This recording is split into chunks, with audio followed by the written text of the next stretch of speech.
રામ નારાયણ રામ.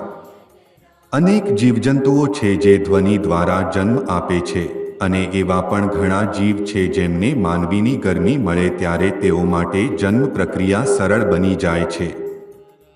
તેથી જ ઉંદરો અને ચૂહા ઝડપથી આપણા પાસેથી પસાર થઈ જાય છે.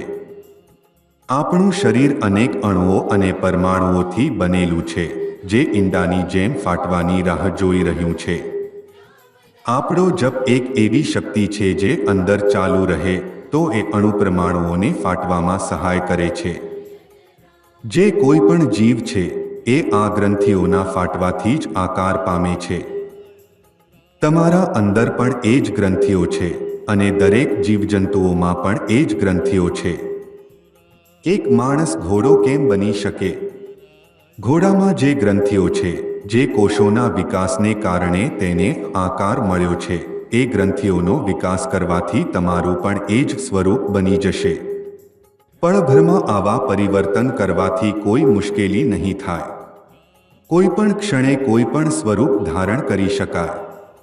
ગ્રંથિઓ પળભરમાં બદલી શકાય છે. આ જ રીતે હજારો પ્રકારની બુદ્ધિ પણ વિકસિત થાય છે.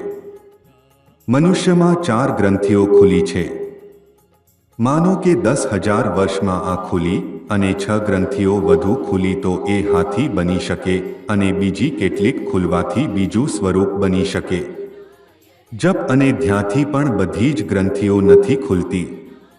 કેટલાકના જ ખુલવાથી આ સ્થિતિ થાય છે. 1 લાખમાં કેટલાક રાજા બને છે અને કેટલાક કવિ બની જાય છે. બધું જ શક્ય છે. તમામ પરિસ્થિતિઓ એ બંદૂકની ગોળીની જેમ સાચી જગ્યાએ નિશાન લગાડીએ તો દૂર સુધી જઈ શકીએ. જુઓ, માત્ર થોડો દબાણ લાગવાથી શું થાય છે. ગ્રંથિઓ પર દબાણ ન પડે એટલે કે તે ખુલતી નથી. કેટલીક ગરમીથી ખુલે છે.